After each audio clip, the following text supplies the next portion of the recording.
નમસ્કાર મિત્રો, 18 સપ્ટેમ્બર 2024થી પિતૃપક્ષની શરૂઆત થઈ રહી છે. આ દિવસોમાં દાનનું ખાસ મહત્વ છે. આનાથી પિતૃઓ પ્રસન્ન થાય છે અને ઘરમાં હંમેશા સુખ સમૃદ્ધિ રહે છે. પરંતુ અમુક વસ્તુઓનું દાન કરવાની મનાઈ છે, તો ચાલો જાણીએ આ વસ્તુ કઈ છે. સનાતન ધર્મના લોકો માટે પિતૃપક્ષ ખાસ મહત્વ છે. આ મહિનાઓમાં પિતૃઓની આત્માની શાંતિ માટે તર્પણદાન અને સ્નાન જેવા શુભ કાર્યો કરવામાં આવે છે.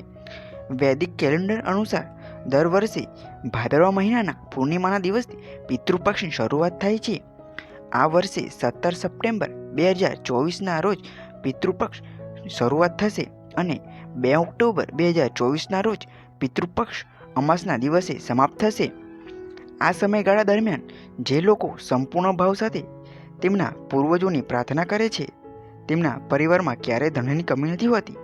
આ ઉપરાંત લગ્ન અને સંતાન સુખમાં આવતા અવરોધો પણ દૂર થાય છે. આ દરમિયાન જરૂરિયાતમંદ અને બ્રાહ્મણોને દાન આપવામાં વિશેષ મહત્વ છે. અહીં એવી 7 વસ્તુઓ વિશે જણાવવામાં આવ્યું છે જેને પિતૃપક્ષ દરમિયાન દાન કરવું અશુભ માનવામાં આવે છે. લોખંડનો સામાન.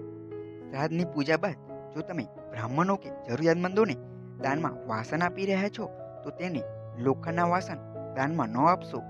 લોખંડના વાસણ દાનમાં આપવાથી ઘરમાં અશાંતિ પ્રસરે છે તેમજ પરિવારજનોનું સ્વાસ્થ્ય બગડી શકે છે. બીજું, કાળા કપડાં. પિતૃપક્ષ દરમિયાન ઘણા લોકો ગરીબોને કાળા કપડાનું દાન આપે છે. આમ કરવાથી તેમની આર્થિક સ્થિતિ સારી નથી રહેતી અને પિતૃઓ નારાજ થવાના કારણે ઘરમાં હંમેશા અશાંતિ પ્રસરે છે.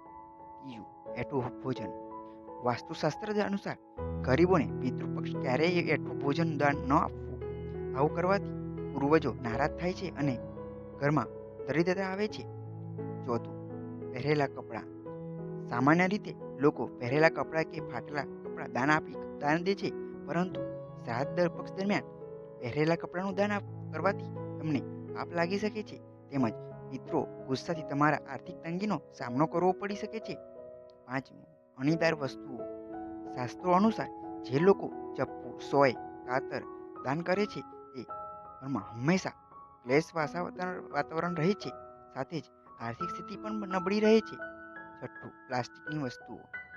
ધાર્મિક માન્યતાઓ અનુસાર જેઓ દાનમાં પ્લાસ્ટિકની વસ્તુઓ આપે છે તેમના વ્યવસાય પણ ખરાબ અસર પડે છે. પૈસાની તંગી સાથે સ્વાસ્થ્ય સંબંધિત સમસ્યાઓ પણ સામનો કરવો પડે છે.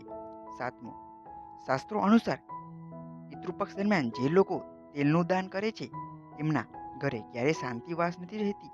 આ ઉપરાંત પરિવારજનોને પિતૃઓનો ગુસ્સાનો સામનો કરવો પડે છે. મિત્રો, માહિતી અનુકૂળ લાગી હોય તો મિત્રો સુધી શેર જરૂર કરજો. આભાર.